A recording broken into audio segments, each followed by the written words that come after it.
세상에서 하나님께 지혜를 구하고 그 지혜로 나라를 다스린 왕이 있다면 솔로몬 왕이죠. 솔로몬은 지혜로운 왕으로 나라를 운영하며 온 세상에 자기의 이름도 알리고 여호와의 이름도 알린 유명한 왕입니다. 그 지혜의 왕 솔로몬이 기록한 성경이 3권인데 잠언과 전도서 그리고 아가서죠. 이 성경들은 하나님에 대해 그리고 인생에 대해 알려주시는 책들입니다. 그 3권의 책 중에 오늘 우리가 읽은 전도서는 인생이 허무하다라고 말하는 거예요. 부와 권세, 영광과 즐거움을 모두 누려도 그 끝이 모두 허무했다고 고백합니다. 그리고 내린 결론은 하나님을 믿는 것이 사람의 본분이요 심판을 피할 수 있다고 말했습니다. 결국 인생이 허무하다는 사실 앞에서 젊을 때부터 하나님을 섬기며 하나님이 주시는 복을 받으며 살라, 그렇게 우리에게 권면하시는 책이죠. 오늘 전도서 말씀을 통해 우리 인생이 허무하지만 그 허무를 극복하고 복된 삶을 사는 길을 여러분과 함께 나누고자 합니다. 오늘 2025년 마지막 주일 말씀을 통해 여러분의 믿음이 더해지는 귀한 시간이 되시기를 바라겠습니다. 먼저 사람의 인생의 헛됨을 알아야 됩니다. 내 아들아 경계를 받으라. 인생에 많은 노력을 하지만 다 피곤하다 그랬어요. 피곤한 일이라 그랬어요. 여기서 피곤하다고 하는 것은 육체적인 피곤함과 정신적인 피곤함을 다 말하는 것입니다. 육체적으로 피곤하면 잠시 쉬면 되는데 이 정신적으로 피곤한 거, 이거는 여간해서 사라지지 않죠. 그리고 누적이 되면 될수록 삶이 피폐해지고 나락으로 떨어질 수 있는 거예요. 사람이 젊을 때는 꿈과 소망을 품고 열심히 노력하며 살아갈 수 있어요. 그리고 그러나 나이가 들어가면서 허무하다. 그것을 깨닫게 됩니다. 전도서 12장 전체에서 인생의 허무함에 대해 구체적으로 전해주셨는데 1장에서 그는 인간의 삶이 마치 바람을 잡는 것과 같다 그랬어요. 바람을 잡는 거. 그러니까 우리가 바람을 이렇게 잡으려 해도 안 잡히잖아요. 이게 허무하다. 아무리 수고해도 잡을 수 없어요, 바람을. 인생도 마찬가지라는 것입니다. 또 인생에서 먹고 싶은 거, 하고 싶은 거, 모든 쾌락을 누려봐도 다 허무하다 그랬어요. 심지어 인간이 한치 앞을 모른다는 점에서 짐승과 다를 바가 없다 그랬습니다. 또한 살아가면서 인간관계를 통해 괴로움을 당하고 사람 간에 서로 학대하며 사는 것이 허무하다고 했어요. 많은 재산을 벌어도 죽을 때 가져갈 수 없기에 허무하다고 했습니다. 또한 세상에서 악한 자들이 잘 되는 모습을 보며 세상이 불공평하다고, 그래서 허무하다고 그랬어요. 중요한 선택을 해야 되는데 어떤 선택이 진짜 좋은 선택인지 알지 못하기 때문에 인생이 허무하다고 그랬어요. 무엇보다 몸이 쇠약해지고 죽어야 한다는 사실이 허무하다고 말했습니다. 솔로몬의 이런 고백을 보면 인생의 허무가 절로 느껴지죠. 사람의 생명이 길어야 지금 90세를 살아넘기기 어렵죠. 노아홍수 이전에는 1000살까지 가까이 살았는데 100세를 어리다 그랬어요. 100살을. 그러나 그렇게 오랜 세월을 사람이 살았어도 사람들은 만족하지 못했고 결국 노아 시대에 이르러서 모든 사람의 생각이 악하다 그랬어요. 여러분, 인생은 오래 살아도 죄만 쌓게 되는 것이 인생이에요. 사람이 아무리 건강하게 살고 평안하게 죽는다 해도 그것이 허물을 극복하게 하지 못합니다. 하나님을 믿는다고 해서 반드시 병 없이 사는 것도 아니고 건강하게 사는 것만도 아니에요. 하나님을 믿지 않는다고 병들어 골골하게 사는 것도 아닙니다. 어떤 사람은 하나님을 믿고 진실하게 살아보려고 해도 몸에 병이 들고 오랫동안 고생한 사람도 있고, 또 어떤 사람은 다른 사람을 해치고 악을 행하면서도 건강하게 죽을 때까지 사는 사람도 있어요. 세상에 이름을 남긴 위대한 인물들을 보십시오. 알렉산더 대왕은 인도 북부까지 정복하며 역사에 길이 남을 업적을 남겼고, 지금도 인도와 파키스탄 일대에는 그의 후손으로 여겨지는 그리스 혈통의 그런 금발머리를 가진 사람들을 볼 수 있어요. 하지만 그토록 많은 땅을 정복했던 알렉산더도 결국 허무한 죽음 앞에 쓰러지고 말았습니다. 그는 자신이 정복할 땅이 없음을 한탄했어요. 그러나 자신의 생명은 그 다음에 바로 사라지고 말았어요. 트로이 전쟁에서 그리스 군대를 이끌고 승리를 거두었던 아가멤논 장군도 마찬가지예요. 그가 몇 년의 전쟁에서 승리를 거두고 그리스로 돌아온 그날 저녁에 자기 부인의 와이프의 정부한테 죽었어요. 세상을 정복했는데 그날 바로 죽은 거예요. 비참한 죽음을 맞이했습니다. 한 나라의 영웅이자 군대 장관이며 군대 장관이었던 사람이 아내의 배신으로 한순간에 목숨을 잃었어요.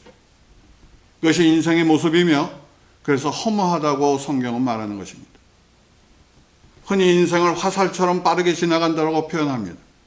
성경도 사람의 삶을 아침 안개와 같다고 했어요. 하루 피었다 지는 꽃과 같다고 그랬습니다. 우리는 그런 삶을 이미 살아왔고 죽는 날까지 그렇게 살게 될 것입니다. 결국 우리의 몸도 병이 들고 죽음을 맞이하게 될 것입니다. 그래서 인생은 허무한 것이죠. 그것이 우리의 인생이에요. 사랑하는 여러분, 허무한 인생이죠. 어릴 때를 생각해 보아도 이제 나이가 들어서 돌이켜 보아도 다 허무한 거예요. 제가 어릴 때 그랬어요. 빨리 어른이 되고 싶다. 빨리 어른이 되고 싶다. 어른이 되고 나서 바뀐 거 하나 없어요. 인생은 아침 안개와 같고 들에 핀 꽃과 같이 시들고 마는 것입니다. 그러면 인생이 허무한데 어떻게 허무를 극복하는 삶에서 의미를 발견할 수 있는가? 그것에 대해 오늘 말씀 전도서 12장 13절에 이렇게 선언했습니다. 일의 결국을 다 들었으니 하나님을 경외하고 그의 명령들을 지킬지어다. 허무한 인생이지만 하나님을 믿으라고 하셨습니다. 그것이 사람의 본분이라고 했어요. 가장 마땅한 일이라고 그랬어요. 허무한 삶이지만 사람의 본분을 지키면 허무함을 이겨낼 수 있다고 말한 거예요. 오늘 말씀은 인생에 대한 모든 질문과 고민, 방황과 탐색을 다 지나간 후에 도달한 결론이에요. 하나님을 경외하고 그분의 말씀을 지키며 살아가는 것, 그것이 바로 사람으로서 마땅히 감당해야 될 본분이다. 사람이 하나님을 믿고 그분의 말씀을 따라 살아가는 삶이야말로 인간에게 가장 합당하고 가장 본래적인 삶의 자리라고 하신 것입니다. 사람이 세상에 태어나는 일은 우연한 사건이 아니에요. 어쩌다 일어난 일도 아닙니다. 하나님의 뜻이 있는 것입니다. 사람이 살고 죽음을 맞이하는 모든 과정은 하나님의 크고도 섬세하신 계획 속에서 이루어지는 일이에요. 여러분이나 저나 이 세상에 어쩌다가 나타난 존재가 아니에요. 나는 세상에 오고 싶지 않았는데 왜 나는 세상에 태어났을까? 그렇게 말하는 사람은 불쌍한 사람이에요. 하나님께서 우리를 이 땅에 보내신 데에는 분명한 목적이 있음을 깨달아야 돼요. 에레미야서 1장에 보면 하나님께서 에레미야를 부르실 때 이렇게 말씀했습니다. 내가 너를 모태에 짓기 전부터 알았고 내가 태에서 나오기 전에 너를 성별하였다. 이 말씀은 하나님께서 에레미야가 태어나기도 전부터 이미 그를 알고 계셨고 그의 인생을 향한 계획과 사명을 갖고 계시다는 거예요.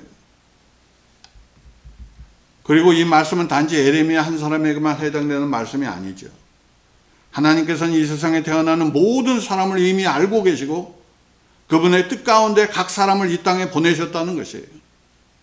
그러므로 하나님을 알지 못한 삶은 허무할 수밖에 없지만 하나님을 믿게 될 때 인생은 헛되지 않은 것이죠. 왜냐하면 우리가 왜 이 세상에 왔는지 무엇을 위해 어떻게 살아야 할지에 대해 분명한 이유와 목적을 발견하게 되기 때문입니다.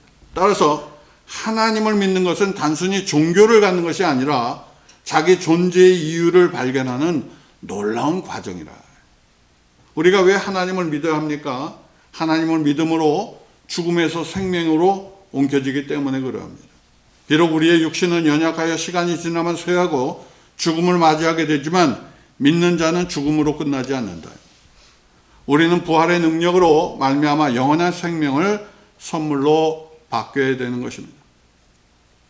그리고 장차 부활한 몸으로 하나님 나라에서 영원히 하나님과 함께 살아가게 되는 것이죠. 이 소망 때문에 우리의 인생은 허무하지 않고 의미를 갖는 삶이 되는 것이죠. 우리가 하나님을 믿을 때 우리의 존재는 근본적으로 변화가 일어나죠. 유한한 존재에서 무한한 존재로 바뀌는 것이고 죽음을 향해 가던 존재에서 영생을 향해 살아가는 존재로 변화가 일어나는 거죠. 성경은 이것에 대해 이렇게 말씀하셨습니다. 영접하는 자, 곧 그 이름을 믿는 자들에게 하나님의 자녀가 되는 권세를 주셨다. 예수님을 믿어 하나님을 믿게 된 우리는 더 이상 홀로 살아가는 존재가 아니라, 하나님이 없는 고아가 아니라 하나님을 아버지로 모신 하나님의 자녀가 되는 거예요. 하나님께서 영원히 살아계시기에 그분의 자녀된 우리 역시 영원한 생명에 동참하게 되는 줄로 믿습니다. 인생이 무의미하게 느껴지는 이유는 결국 모든 것이 허무하게 끝나기 때문에 라고 생각하기 때문에 그런 거예요. 인생이 허무하다고 하는 것은 자기가 인생을 돌이켜보니까 남는 것이 아무것도 없기 때문에 허무한 거예요. 그러나 우리의 인생이 하나님이 나와 함께 하시면 우리 인생은 허무한 삶이 되지 않아요. 사랑하는 여러분, 독일의 수용소에서 살아남았던 정신과 의사 빅터 프랭클은 이렇게 말했습니다. 사람은 고통 그 자체보다 의미를 잃을 때 무너진다 그랬어요. 그는 극한의 절망 속에서 인간을 살게 한 것은 환경이 아니라 삶의 의미라고 말했어요. 삶의 의미가 있어야 돼요, 사람은. 내가 왜 살아야 되는지.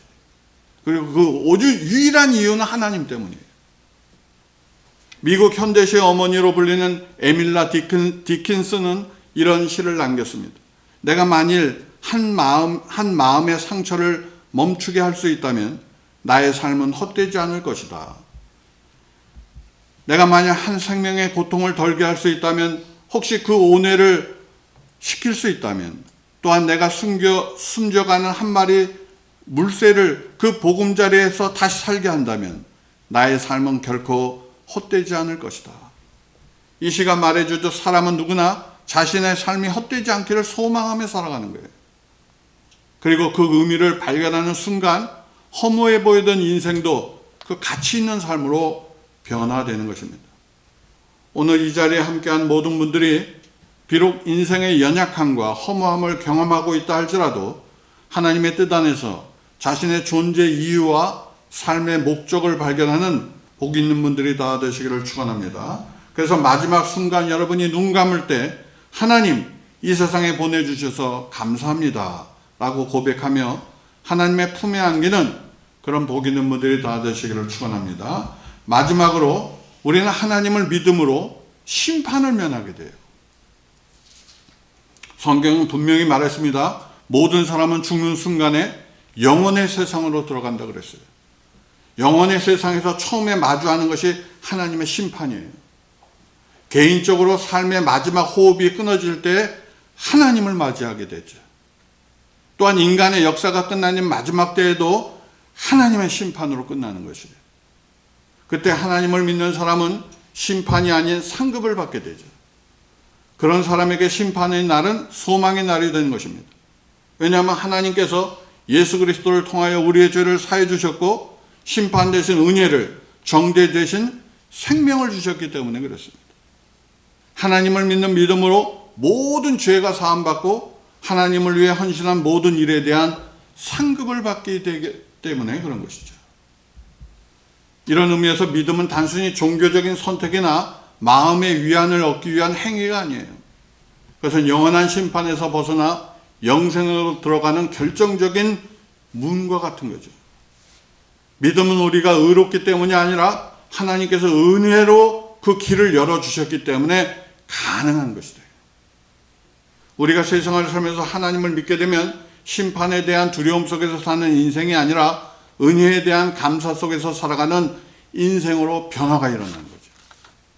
하나님의 심판을 피하기 위해 도망치는 삶이 아니라 이미 용서받았다는 확신 속에서 하나님을 사랑하며 순종하는 삶으로 나아가게 되는 것입니다. 그리고 그 믿음은 오늘의 삶을 바꾸고 내일의 선택을 새롭게 하며 마지막 날을 소망 가운데 기다리게 하는 거죠. 반면에 이 땅에서 창조주 하나님을 믿지 않고 하나님이 아닌 자기 자신을 의지하며 살아온 사람들은 심판을 피할 수가 없어요. 하나님을 외면하고 회개하지 않으며 스스로 옳다고 여기며 살았던 삶은 결국 하나님의 공의 앞에 서게 만드는 것입니다. 그날은 결코 가볍게 지나가는 날이 아니라 하나님의 거룩하심과 공의가 드러나는 날이 될 것입니다. 하나님께서 모든 사람의 재판장이시기 때문에 누구도 그분의 심판을 피해 도망갈 수 없어요. 인간의 기준과 자기 합리화는 하나님의 심판대 앞에서 아무 효력을 갖지 못해요. 사람들은 흔히 말하죠. 뭐 이 정도 살았으면 됐지 뭐. 설마 그렇게까지 하시겠어? 자기를 안심시키려고 하는데 성경은 그러한 태도가 얼마나 위험한 착각인지 분명히 경고하셨습니다. 장로교의 시작을 알렸던 신학자 존 칼빈은 사람들이 마치 중한 형벌을 선고받아 놓고도 스스로에게 가벼운 징벌만 있을 것이라고 믿으며 현실을 외면하는 죄수와 같다고 말했어요. 현실을 외면하는 죄수와 같다고 그랬어요. 이 세상 사람들은. 인간이 죄를 반복하면서 두려워하지 않는 이유는 하나님께서 우리의 삶을 감찰하신다는 사실과 우리의 모든 생각과 행위를 하나도 잊지 않으신다는 사실을 깊이 인식하지 못하기 때문이라고 말했습니다.